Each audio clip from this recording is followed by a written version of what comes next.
So actually, well, can we talk about the I don't, maybe not the evil nature of it, although I guess we can, but just as a layperson sees this stuff roll out, there's a patina of credulity to a lot of the stuff that's been spewed, even if they don't understand it, and that That's right. comes from the fact that it's quote academic. It comes from the academy in some sense, That too. Yeah, yeah. I right? wasn't thinking that actually when you were saying that, but that is true. That's important. Yeah, so it comes from the academy, and they don't understand the arguments from the academy, and they don't understand. I mean, frankly, you could spend your entire career trying to detangle someone like Derrida and figure out how like this applies to what it, right. There's no end to the volume of gibberish that can be written to support this stuff, but I think a lot of people assume that this is a good faith attempt by the academy to get at real truths about morality and justice and that these ideas just kind of have naturally fallen out of a well-meaning, well-intentioned quest for figuring out what we should do as a society to be moral. When in fact, as far as I can tell, you've got, on the one hand, that marriage, it's a marriage between people who had a political ideology called Marxism or neo-Marxism and spent their careers trying to justify it by whatever means necessary, including justifying violence. And then you had postmodernists who were like, we're just going to, we're going to navel gaze for a while. Nothing we're talking about is real. I'm not even sure if objective reality exists. But we built these nuclear weapons. If you guys would like to use them for your cause, go ahead. And there actually isn't an authentic, sincere moral exploration behind any of this. Is that incorrect or is that correct? I can answer both ways. I can say yes and I can say no, and I can mean it in both cases. Okay. So I think you covered the argument, in fact, that it is not good faith. I think that it misses the fact that basically every scholar that's working in it is painfully sincere, in the same way that Christopher Hitchens said that every one of or the vast majority of the pastors that he met that were saying, crazy religious stuff were the most painfully sincere people he'd ever met in his life. And so that gives the opposite side. They think what they're doing is good faith. And that transfers, it's funny because, impact versus intent is like one of their things, but it transfers to people. They see that they have a good faith. So what people really need to understand is that what this is I tried to do it badly with a tree metaphor earlier, that this is a different way to view the world. And it has a different ethics. And if you're doing good faith and a different ethics, you're doing good faith, but with bad ethics. And if it has a different epistemology, as a matter of fact, is a different way of generating knowledge. And so you have to understand those two things. And when you understand that, you can see how people operating in good faith in service to that worldview are actually not operating in good faith in service to the prevailing worldview. So both things are true at once, if you follow me. How typical of this to be that way. And so yeah. But they're not. Are they honest about their epistemology, by the way? Because it seems like if they just said that outright, man, people would dismiss it, right? It slips. I think they genuinely believe it, but it's like I've seen so many conversations where it's like they start to try to dance around multiple truths and multiple realities, and then they have to say the next thing, and then they can't quite maintain it because they don't fully grok their own metaphysic. They don't fully believe their own metaphysic, but I think they do. I think they actually are operating in good faith within a system that sucks.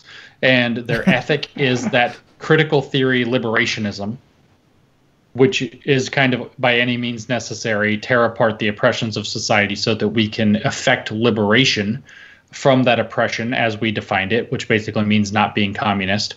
And so they have this ethic that's constantly to effect liberation from their view of systemic oppression. That's their entire ethical system. Then secondly, they've replaced epistemology, knowledge production. So if it's philosophy, you have defeasibility, right? I'm going to forward the best ideas I can using epistemic adequacy. I'm going to use sound and valid arguments. I'm going to try to follow existing theories of thought or patterns of thought or known philosophical arguments and extend them or modify them or correct for them or whatever it is. And then you add in the concept of defeasibility, where you're going to then cut down ideas that are incorrect by showing where there are contradictions, where there are weaknesses in the argument. Maybe the argument wasn't actually valid, or its premises weren't actually sound, and stuff was overlooked.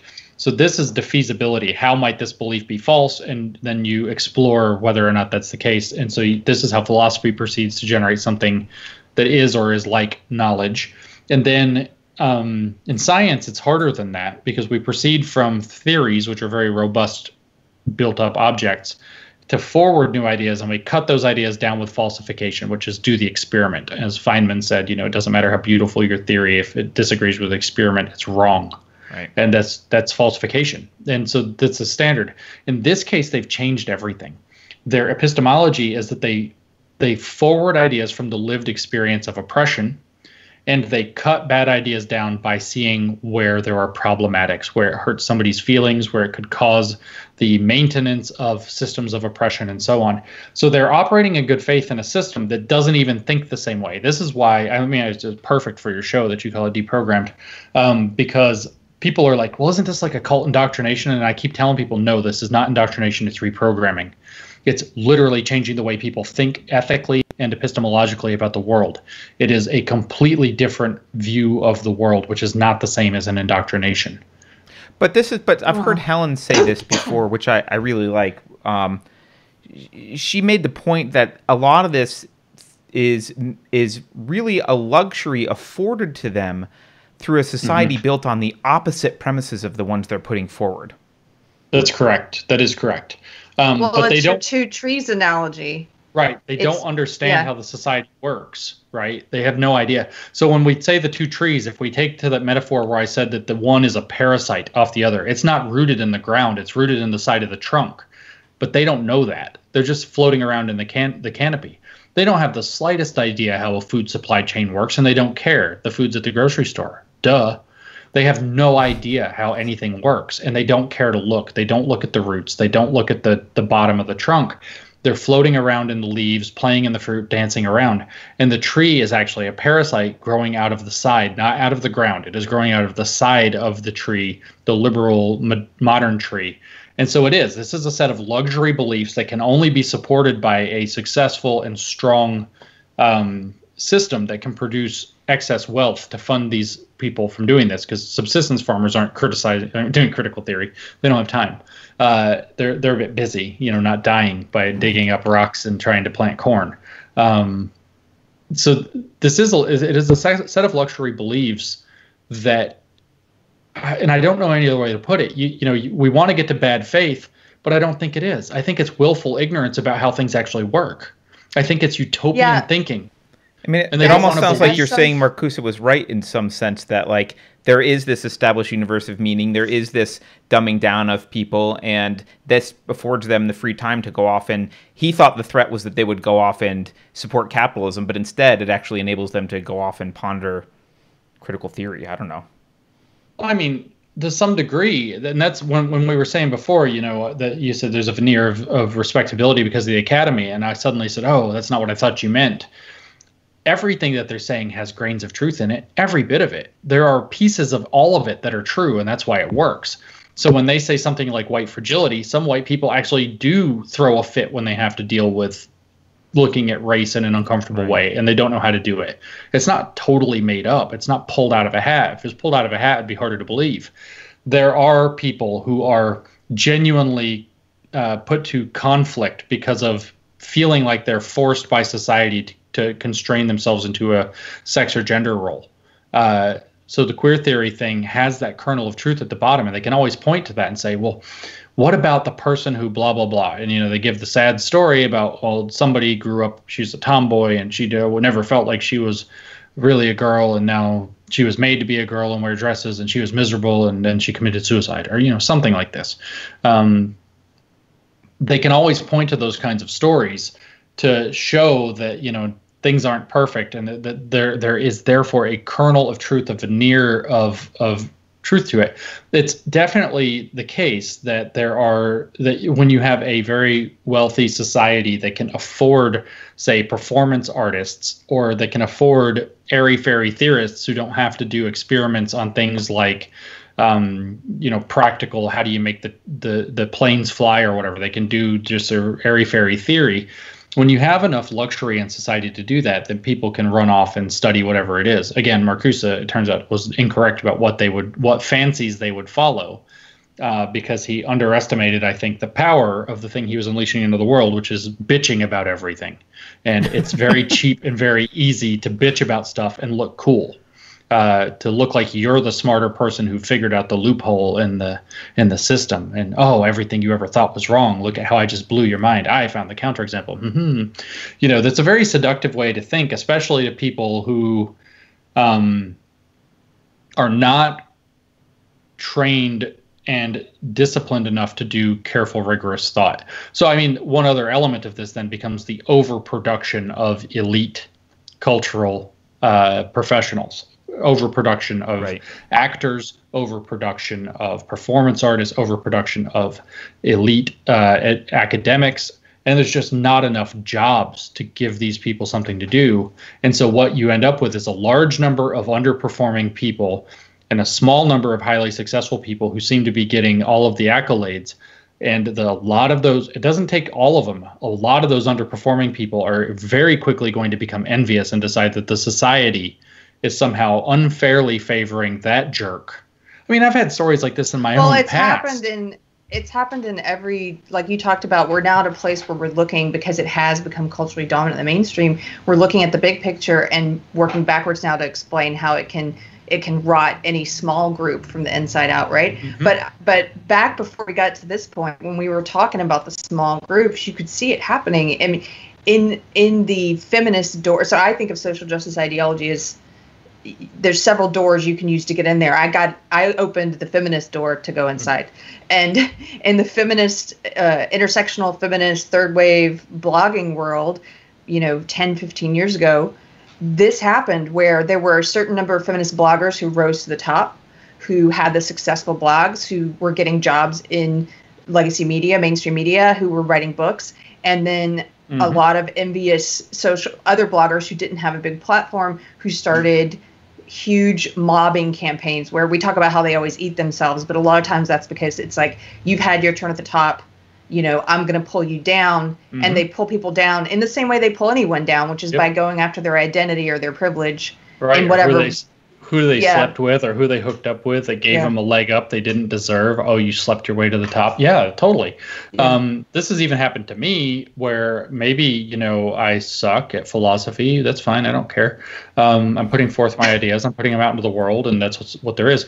But there's like an entire cottage industry, and I could name names that I won't name, who I know because I've seen screenshots of text messages where they just went berserk. There's this cottage industry. Everything I freaking do shows up on Reddit's r/bad philosophy, saying what a terrible philosopher and how stupid I am.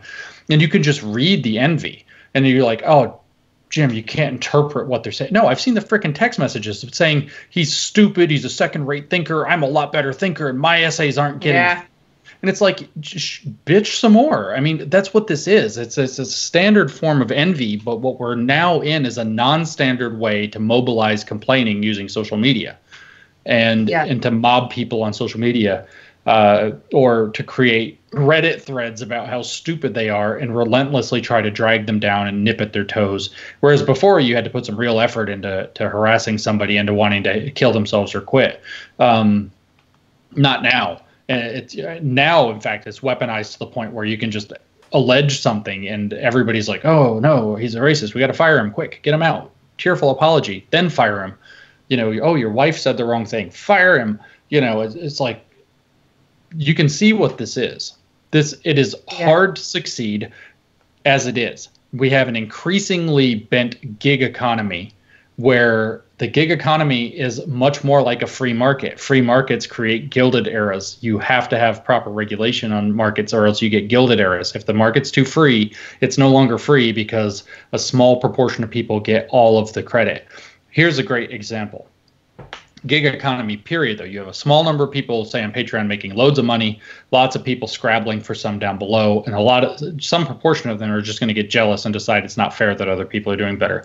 But in book publishing, the story is that, I don't know what the exact numbers are, but I saw them a number of years ago, that roughly 50% of the royalties for book sales go to the top 20 authors. Not 20%, 20. So there are approximately 2 to 3 million books a year being published, and 20 of them get half of the money. So when you have a wide open democratic situation like in employment, like the gig economy, you have a very few number of big winners and then a very rapid drop off to zero. As a matter of fact, here's another story about this. It's at one point we were discussing, we're trying to figure out what's my speaking fee. And we were all talking about it. It wasn't me personally, but all of us that we were talking about, where's our speaking fee? What kind of a crowd? Well, let's figure out what kind of a crowd we could draw, and we'll figure out our speaking fee from there. And so it was like, well, what kind of a crowd can Jordan Peterson pull? And Jordan Peterson at the time was pulling auditoriums, like thousands of 5,000 people would show up to hear Jordan Peterson talk. What kind of a audience could Sam Harris pull? 300 or 400 or 500 people. We go on down the list. What kind of draw do I have? And it's like, we were kind of exaggerating, but the answer is zero. Like if I'm the headliner, it's zero. Zero people are coming to see me as a headliner. Maybe it's 10, but it's like the drop off from 5,000 to there's like literally, we could go right down the list. I said Jordan Peterson and Sam Harris. We could go right down the list and rattle off like all 15 people that can draw an audience that's big enough to make a living doing, say, 1 talk or 2 talks a month, and nobody else. And everybody else is scrabbling for that corner in the market. And again, that envy of some people who decided that it's somehow not fair is always going to be the case. So you saw feminism is eaten up with it. Man, they hate each other. The knitting world. We've done a number of videos on the social justice incursion into the knitting world, and a lot of it just reads as naked resentment of the yarn dyers and the pattern makers who've created a following. It's funny you mentioned Peterson, because I think I first heard him talking about this, about how in any field, let's take music, for example, you're going to have like 50% of the music that we listen to, or like classical music, for example, done by a small handful of composers. I forget what he called that. Is it the Pareto principle? Is what you're talking about? Pareto principle. Yeah. I mean, we're on steroids. It's the square root of the. Though. Yeah, I think technically it's the square root of the number of people produces half the output generally. So in any organization, something like that. So we're on steroids with that, because what the internet has done is turned every market like global, or at least national. The journalism market's national. Every market's national now. There's no such thing as a local story. There's no interest in that. There's only that which hits the big time on a national stage, and everything possibly could. And so, just statistically speaking, like imagine, so like Instagram influencers, right? There's Envy City right there. So Instagram influencers, you have people that are getting paid $7,000 to put on a pair of pants and put a picture on Instagram wearing the pants, like for real.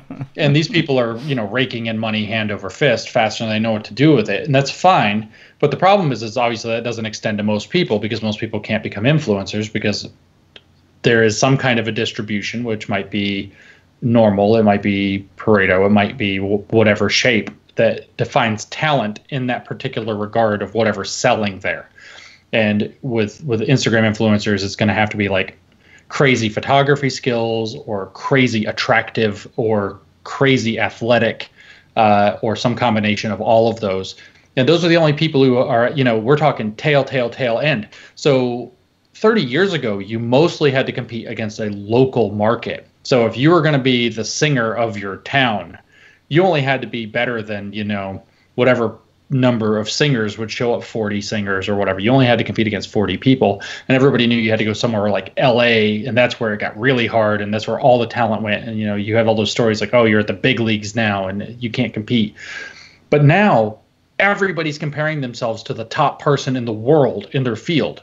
And that's who they're actually competing against. And so the amount of ability for that to generate a feeling that it's hopeless, and a feeling that with Jordan Peterson particularly, he was saying some things that really upset a lot of people, and that maybe were even off color in various ways, but he always seemed to back them up within his own views, at least.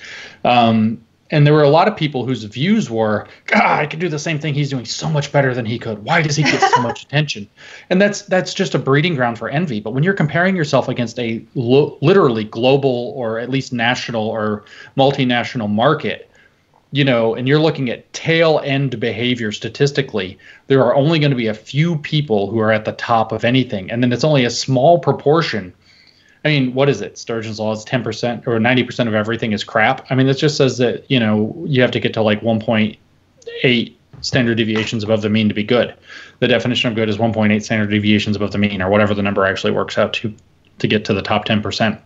And so there's a lot of room for people who aren't able to succeed if they have to compete in a, market of millions versus a market of like 50.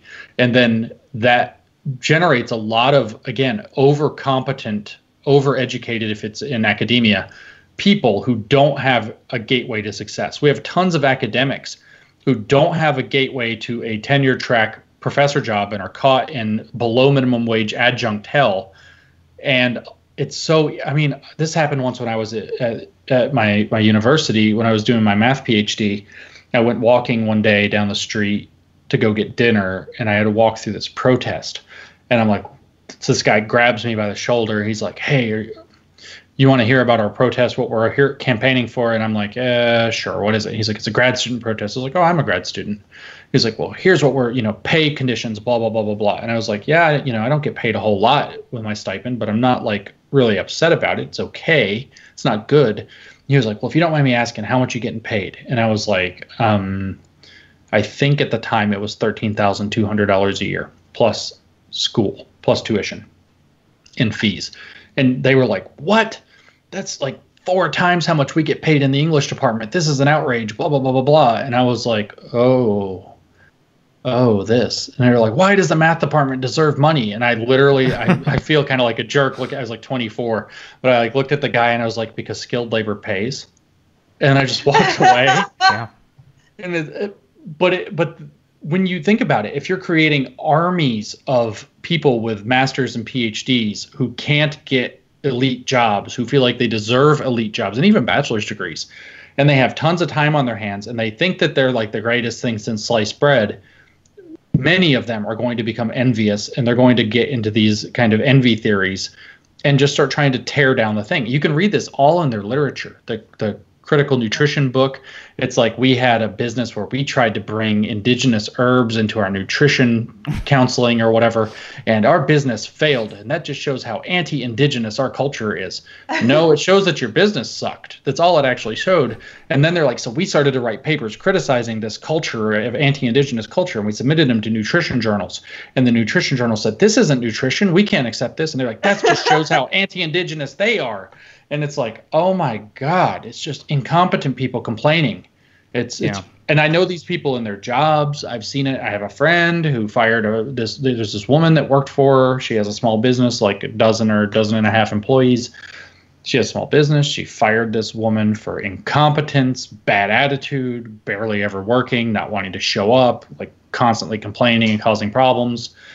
And the woman tried to like raise a big stink, you're just firing me because you hate women. It's like the boss is a woman, but whatever. And then it all finally goes quiet. This is like 3 years ago. Then George Floyd dies, and she's like files a petition saying that their business is racist. And I have the dirt on how their business is racist. No, you have a grudge. Yeah. Talk about a person but that sounds up by resentment for 3 years. 3 years to sit with that kind of resentment in your stomach. Can you imagine? Yeah. You know what that person could have done instead? Got a job. Got a real job. Done some work they could be proud of and grown into it. But no, it takes a very small number of dedicated complainers equipped with, as you said, Carter, rhetorical nuclear weapons to basically be able to start tearing everything apart that they lay their hands into, because nobody knows how to defend against it yet. Right. Yeah, I've told this story before, but what you just told is actually similar to why I started this channel originally, because I was running a venture firm and we had a person high on the oppression scale come in and pitch us an idea which was illegal and dumb, and so we said no, and went out and told everyone that we were Nazis because we didn't, they found out that I had retweeted someone problematic, and that became the narrative, and it was all about how there was no introspection at all. It was just all about how it was because we were horrible Nazis that we didn't invest in her, not because actually illegal ideas are probably not a great thing to invest in.